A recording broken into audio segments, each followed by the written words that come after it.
Welcome to Dead Folks Tales. Let's talk about dead people. I am your host, Nola Nash, and this is a copywritten podcast of Authors on the Air Global Radio Network. I am the host of the Crescent City series, which includes both Crescent City Moon and Crescent City Sin, as well as my upcoming release, Traveler, which will be released March 10th of 2022. And I am excited today to be talking with a good friend of mine who's also an author and podcaster as well. So we're going to have some fun sharing the microphone today and talking about authors in residence in the Crescent City in New Orleans. So some authors who were inspired enough by the city to call it home for a while. So we're going to talk about those folks. But in the meantime, I would like to introduce you to this lady. So always so fun, Grace, to have you on a show with me. I thoroughly enjoy having you with me. So, ladies It's and great to be gentlemen, here, Nola. Good evening. good evening. This is Grace Sammon. Grace, would you tell the folks a little bit about yourself?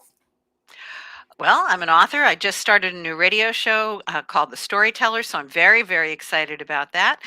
My novel is my fourth book. The first three were in the area of education, so you and I have a lot in common in Mm-hmm. terms of our commitment to education. And my new book is The Eves, and it's the story of realizing that we're never done. I love it. I love it. And it's a great book, y'all. You need to get through The Eves. It is a fantastic read. So, Thank you. Grace and I are here. Grace has spent some time in New Orleans. So we were talking about some of those places that are familiar names as we were watching some of the storms that have been rolling through the Gulf Coast. So sending some love out to Texas and Louisiana as they are being hit once again with some foul weather tonight. So keeping them all in our thoughts tonight. But those names that come up, those are all familiar names to both of us. So you spent some time down there. Tell us about your time in New Orleans a little bit. Well, I worked in That area. Lafourche, New Iberia, Baton Rouge, New Orleans. Did that Pontchartrain Bridge, that Mm-hmm. longest bridge in the world, a million times, and just great, great places. But really, boy, the last few years have Mm-hmm. not been kind in the hurricane world. They have So not. sending lots of love to that part of the world. And then I worked in Galveston and in Houston as well. So Yep. I had an aunt lots of that lived love. down that way as well. She's now in Alabama, but every time it was like, who's it going to hit? I mean, especially when I was down there in Baton Rouge and she was in the Texas area, Houston, Galveston area. I was like, okay, which family member is it coming for this time? So always keeping an eye on the Gulf Coast, especially during hurricane season. So we are sending our hearts are going out to you and just hoping that everything is okay as you guys weather yet another storm on the Gulf Coast. So, without further ado, though, we're going to talk about some literary giants who have called the Crescent City home, or at least spent enough time there to really make their mark, or have the city make its mark on them and their work. So, Grace, being an educator, you've been doing Yes. homework. I have been doing my homework. So Grace was like, I've been studying this and this and this. I'm like, she knows more about this than I do now. Oh, I don't think so, but there are so many fun facts, Nola. Mm-hmm. I didn't know that Mardi Gras didn't start in New Orleans. Who knew it Did started in not. Mobile, Alabama? Mobile, that is correct. And there's a lot of interesting facts about things that are so traditionally New Orleans that people don't know, maybe are not actually originating there. And then a lot of things that originated in New Orleans that people don't realize originated there. So the city is full of mystery. Like dental floss. Dental floss. We had the first movie theater, the first opera in the United States, the first movie theater in the United States, the first pharmacy in the United States. I mean, all of these things are happening down there in, the Crescent City in New Orleans, and people didn't realize that. They were very, very ahead of their time at one point. And now they are so full of tradition and so many great things that are going on there that it's inspired so many creative people, from artists, musicians, and of course, authors. So we're going to talk about a few of those folks. Now, if you've heard me talk before about places in New Orleans that I absolutely love, you will know that Royal Street is one of my favorite places to walk. I love to start at Canal and walk into the Quarter. And as I walk down Royal, one of my favorite historic places is the Hotel Monteleone. And so the Hotel Monteleone is spectacular. It is absolutely beautiful. And it is known for the Carousel Bar. And in this photo of the bar over here on your right, you can see in the background what looks like an actual carousel. And yes, that bar does spin around very slowly. Thank goodness for the folks who are sitting there consuming large amounts of alcohol. It does go slowly. But the carousel bar features very prominently in several literary works. And so, because of the bar's big presence and so many people being drawn to it and its literary presence, the hotel actually has literary suites.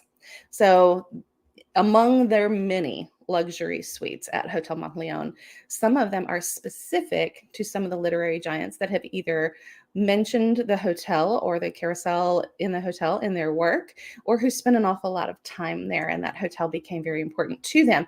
And I love what they've done is they have actually tried to style the suites in a way that would be reminiscent of the author themselves, their personality, things that they liked in that way.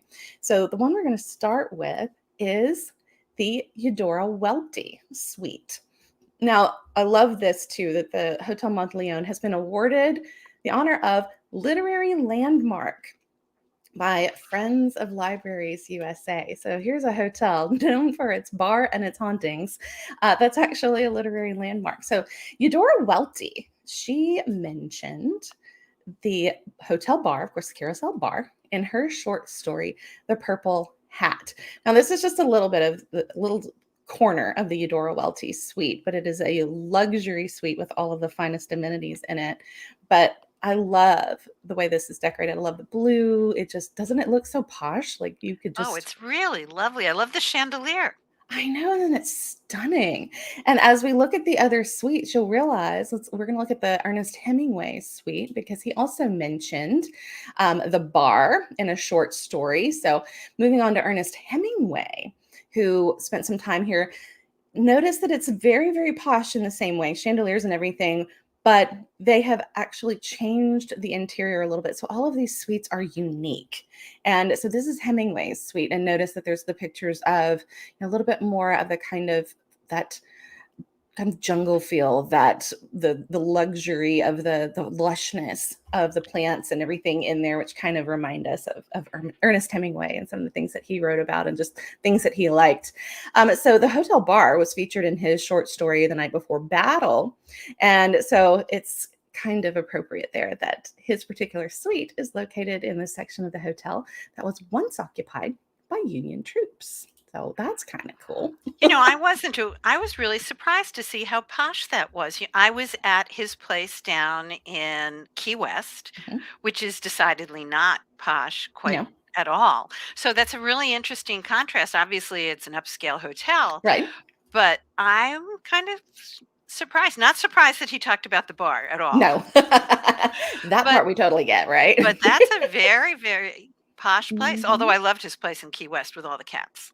Oh, absolutely. But I do love that they pulled in that kind of that lushness of that Key West vibe that he has by pulling in the plants and that green and all of Yeah. that, because it does kind of pull you. It's very high end, very, very formal look, which is not necessarily a Hemingway look, but at the same time, it pulls in the lushness of that Key West kind of the garden feel of that. And it looked like the desk was very focused there too. Oh, absolutely. Absolutely. And I love the chairs around the fireplace. Can't you just see him kind of sitting there, with a drink in his hand, cognac or whatever it was that he drank? Well, probably more of a whiskey drinker, wasn't he? But a little harder than a sip of cognac, probably.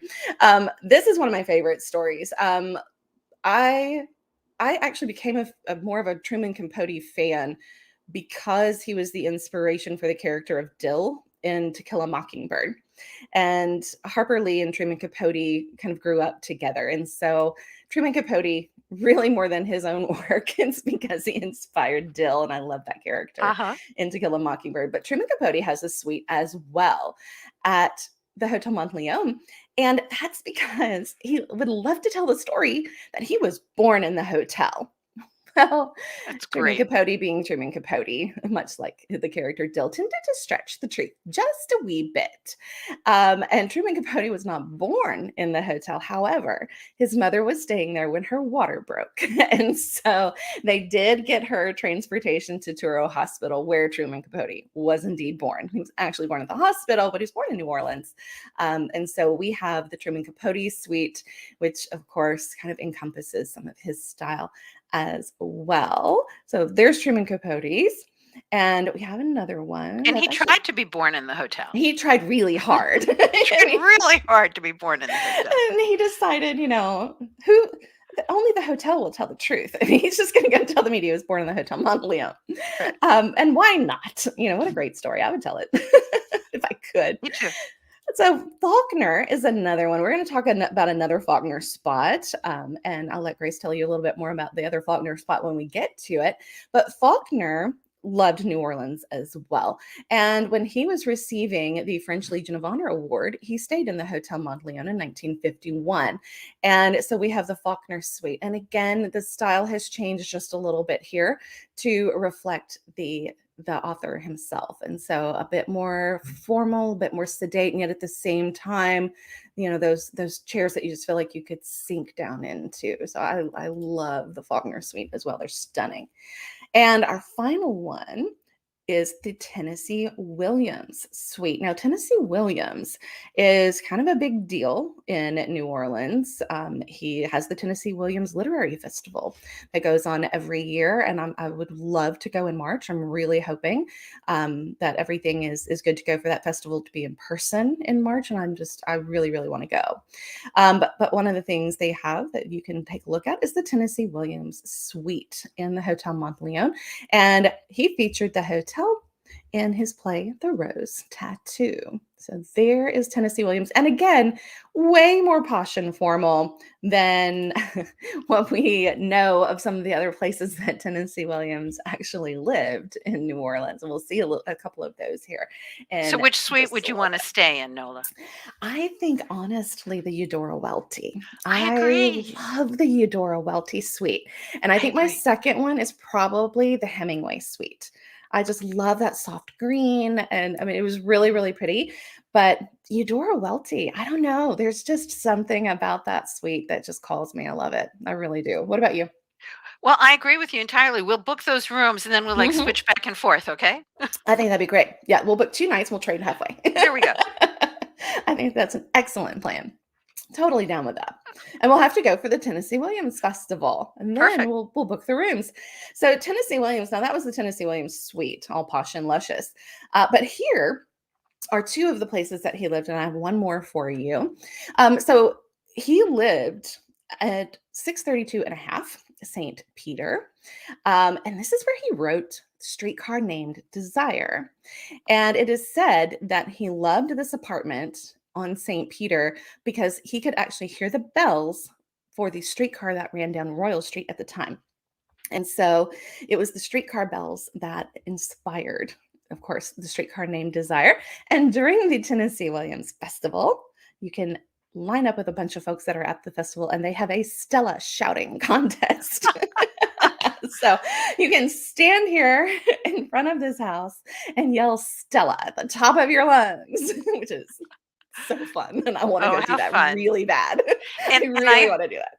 And I heard that one of the streetcars that went by said cemeteries, and then the other one said something else. And he was so engaged by the juxtaposition of these streetcars going back and forth. That's how he got the idea for the story. Absolutely. And it's just fascinating when you look at just the life that is in the French Quarter and how that can inspire things as well. And he did live in that apartment for a little while. He lived also here at 727 Toulouse, which is now the Hotel Maison de Ville. And so you can actually stay here as well. It is a hotel. You can book a room at the Hotel Maison de Ville, which is where he lived for a while, but the place that he hoped that he would die in his sleep in his brass bed in his apartment was at 1014 Dumaine. And he did not die here. He actually died in a hotel apartment in New York City, but where he really wanted to spend his final moments was in this house on Dumaine. Sadly, he did not get that dying wish, but the house bears a plaque, at least commemorating what he was hoping for. So the story is, that there's the brass bed, and there are photographs. I mean, he spent a lot of time in that house on Domain doing a lot of his writing, and so there are photographs of him doing work inside that apartment. And I believe that there might even be a photograph of the brass bed. I'm not sure that he was hoping that he would pass his final moments in. So, gotta It's love the great Tennessee that Williams there's so stories. many of these that are preserved and that Mhm. we can go and stay there or visit there. I know I'm a little bit of an author groupie now, so I love that I can go and stand in those places. And it's really incredible that you can in some of these cities, especially in New Orleans. And that's one of the things that I love about the city is as much as it changes, it also stays the same. And so things may move in and out of these buildings, and maybe the plaster on the outside changes color. But for the most part, the city that was there when these people were there still exists. And you really are walking in the footsteps of these giants because this is the city that inspired them. It's the city that inspired me. I mean, I dedicated the first book in the Crescent City series, Crescent City Moon, is dedicated to the city of New Orleans because it does feel like it has a living, breathing heartbeat. It has a soul. It is its own character. And I just love that the city brings such inspiration to people and that you can find the same inspiration that, you know, Ernest Hemingway found and Faulkner found And in Nola the Nash city found. and Nola Nash found in this Just wanted to city. put your name right up there with all Thank the other you. Lillian Hellman. Just stick me up there with all those folks. Now, I was not inspired to become a steamboat captain, such as Mark Twain was when he went to New Orleans. He decided, I'm gonna be a steamboat captain. That's what I'm going to do. This is how Mark Twain ended up with Life on the Mississippi, where it's where we got Huckleberry Finn, and all of this was his trip up the Mississippi River, and some of that was inspired, of course, by New Orleans. And he was truly fascinated by New Orleans. There's lots of great Mark Twain quotes about the city of New Orleans. There's a lot of great quotes from some of the people that we have actually mentioned here so far. That are, there's a great Tennessee Williams quote about New Orleans. You can if you look up author quotes about New Orleans, you'll get like 9 pages of Goodreads quotes of all That's these people amazing. who have mentioned New Orleans either in their writing or just things that they have said. Mark Twain said that the food in New Orleans is as delicious as some of the less heinous forms of sin, and it's something that's a very loose translation of it. Yes, it I love was that. wonderful. I was like, every time I land in Louis Armstrong Airport, I just think I gained 10 pounds from the Oh, po' boys. I don't even have to eat it. It's no, just affixed to my body. it does. It sort of just gloms on. You It can't do does. anything about it. I've got a po' boy over here. I've got a Mhm. beignet over here. Yes. Absolutely. I mean, it's everywhere and it is so good. And you can't get away from it. I can imagine all of these writers, between the bars and the food and sitting there at a typewriter writing. They're either, not eating for days because they're immersed in their work, or they're wandering around going from restaurant and bar to bar, putting on, 20 pounds while they're thinking through the plot line of their book. And probably along the way, picking up some great characters because, of course, you can't walk 10 feet in New Orleans without a real life character walking by. And as a writer, that is a gold mine because that is the best way to come up with characters, is to have them just stroll past. Well, one of the things I found so fun, Nola, in thinking about coming tonight was that the city of New Orleans is just amazing, kind of like that movie, Woody Allen's movie of Midnight in Paris, where there's all the writers' studios and writers, Mhm. different groups. And to think that Mark Twain and Lillian Hellman were in the same place and they were having these salons where they got Yep. together. I want to put all the different authors from all the different time periods together and have Wouldn't a big that be a dinner party? Oh my it gosh. amazing. And there were some amazing female writers in that group There too. were. There really were. And that's one of the great things about the city is it was so open to the creatives regardless of gender at that time. And really and truly, some of the times that some of these people were there and then they were writing, we're really coming into women kind of taking their own place in literature. I mean, for so many years, I mean, all through the 1800s, if you were a woman and you were writing, that was nearly scandalous. It certainly wasn't respected as much, especially in the United States. Some of our English women were getting a little bit more recognition, but even so, not really until after they died, But some of these women that were part of this consortium of writers that was really building and bubbling up in New Orleans at the time, it was great to see that empowerment and that inclusion among that group. And think about the inspiration and just the work that came out of that simply by being in the company of such great talent. I mean, it starts to magnify when you start to get that kind of talent in a room. It starts to magnify everyone. It is kind of like the rising tide lifts all boats, and so it would had to have been an incredible thing. I mean, just to be listening, even not being part of it. I would love to have just been sitting there at the table next to them at the bar and listening to all the conversations that were going on. Yeah, just going round and round and round. They'd be at one of the tables, but we'll be going around. We'll catch snippets. Well, and there were just such amazing stories of feminism that came out, even in the late 1800s. You've got that amazing book by Kate Chopin, I think it is, called The Awakening. Yep. And, it has a very tragic end for the main character. But if you look at Hellman's plays about the little foxes and such really forerunners of what women will really encounter when they started shaking up that boat and wrestling with traditional norms. Absolutely. We're going to get to a New Orleans powerhouse female here in just a minute. But one thing that I wanted to talk about is, of course, Faulkner House Books and William Faulkner. So while he had the room, he has the suite at the Hotel Monteleone. If you really want to connect with Faulkner, this is where you go. So if you walk down the side of if you kind of pass Pirates Alley, okay, so you've got St. Peter it flanks the Cabildo.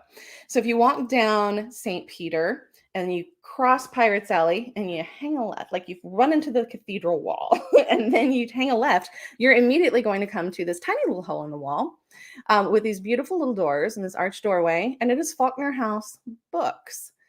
And this is this bookstore. So this is where Faulkner lived, and he wrote A Soldier's Pay.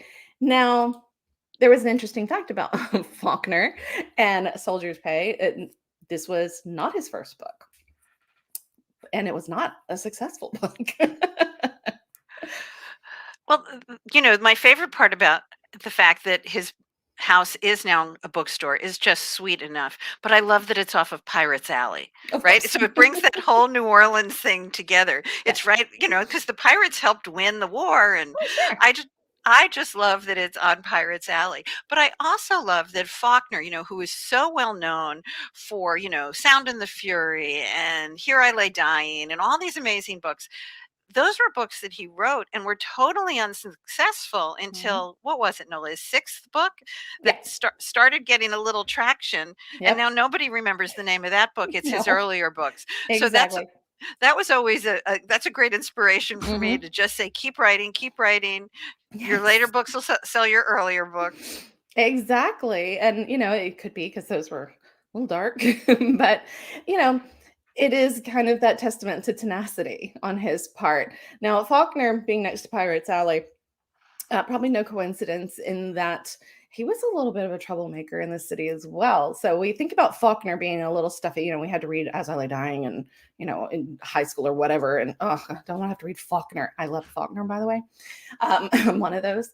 But he would go out and get in a little bit of trouble. And, that's kind of par for the course for some of these people. He'd go out to like bars and stuff, and he'd get in fights and he'd get a little rowdy. And there was just kind of this group of folks that were a little, loose around the edges, and they all got a little rowdy down in the quarter. So you think of him as this I'm William Faulkner, and I have these big words and these long sentences.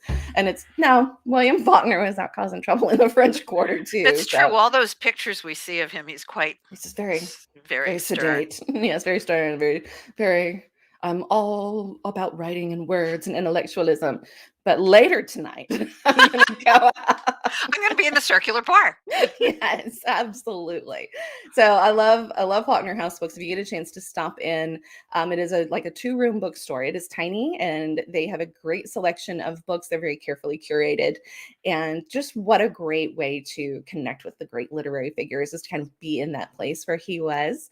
There are legends that you can smell the cigar smoke and pipe smoke from Faulkner, and every now and then kind of hear little sounds that are, not coming from nowhere in particular. So people say that maybe Faulkner left a little bit of his spirit there, because he connected so much with the city and that place. So there we go. But speaking of powerful women, I want to, no, it's not the one I wanted to click. This is the one I want to click. Anne Rice. We cannot talk about authors in New Orleans without mentioning Anne Rice. And of course, y'all, if you've read my books, you know that Anne Rice clearly was an early influence of mine. Still today, she is one of my favorites, and absolutely love her books and just love her persona in the city of New Orleans, her love of the city, her attachment to the city, and how she brought that city just to the forefront in literature and of course in pop culture with the Interview with a Vampire, Mayfair Witches, the Vampire Chronicles, of course, just really brought that city into that part of it into focus for pop culture. And her house that she lived in, and she had several properties in the New Orleans area, but the one that most people notice, and of course because it has appeared in many of her books, is her house at 1239 First Street, which is in the Garden District, not in the French Quarter. She lived in the Garden District, and it was the inspiration for the Mayfair Mansion in the Mayfair Witches books. And so there are lots of famous scenes that happen in the house in the Mayfair Witches books. And of course, it was her house. She was writing about her own house. She did some great things. She had her own funeral, like her own jazz funeral. She was very much alive, but she decided she wanted to know what her own jazz funeral was going to be like, I guess. I can't remember the reasoning behind it. I would love to have Anne on the show and ask her. But she was actually paraded through the city in her own coffin. And what an experience. When you're Anne Rice, you can do that. I love it. She should I love so be her. on your show. It's her name is so synonymous with New Orleans It is. and your genres. Oh, she'd be a great guest. I would love to hear what stories. I mean, we know her stories have gone on to inspire others, including myself, but I would love to know what her favorite legends and stories are about this city, and just what it was like being part of that, and bringing that culture of the city and that kind of dark side of the city. Everybody had the party side of the city. We had Mardi Gras and that, that vibe and the history. But she really is responsible for pulling the paranormal and the metaphysical side, the vampires and the witches into pop culture. And so, I mean, we can very much attribute that to her. And just Absolutely. what a great legacy to have in the literary world and pop culture world. I would love to know kind of what that was like for her, just to kind of watch all of that happen and get to make all of that happen. Well, So also yes, just to experience her funeral coming by with her in the casket. I It's know. kind of like Nicolas Cage built his Yeah. tomb there already, right? So Yes, he does. He has his tomb there. It's that very modern pyramid smack in the middle of St. Louis Cemetery #1. So likely with red lipstick prints on it. That's they have to really watch that now. That got to be kind of a problem. Women in red lipstick kissing Nick Cage's tomb. So oh my. well, Grace, you're gonna have to come on and talk about some more stuff and things that inspired you and when you were down there, and some more stories. And Anytime, it's a delight. oh, our podcast time goes by so fast. I could sit and talk to folks all night long. It is so hard to cut it off at the right time because there's so much about this city that I love to talk about and explore. And I particularly love it when I have my dear friends on to chat with me as well. So this has truly been a pleasure. And I want you guys to go check out Grace's books. Well, Grace's book, her fiction book. We have her nonfiction education-based books, but of course her novel that is out, The Eves, and it is a fantastic story. I do hope that you will check that out. And your podcast is Storytellers, correct? It's the Storytellers, and you can catch it on my website. It airs in 145 countries, and I've had the privilege of reading Travelers, which will be out in March. I Yes, loved it. yeah. You really did a great job with that. I look Thank forward to you. it coming out in real life. Thank you, and thank you for being an early reader on that book. That one is truly that was a labor of love as well. It has nothing to do with New Orleans, but everything to do with um, kind of the same soul. It's got a very similar soul to it, and it was a fun book to write. So I'm really glad you enjoyed it. Thank you for that. Very I much. appreciate that. And this has been a copywritten podcast of Authors on the Air Global Radio Network. This has been Dead Folks Tales, produced by Pam Stack, our executive producer, and of course, our producer, Roman Siriton, who helps out with our audio and video. We are grateful that you tuned in, whether you are listening on your favorite podcast platform or if you were watching us on Facebook or YouTube. Thank you so much for joining us, and we will see you next time on Dead Folks Tales. Dancing under the bio moon.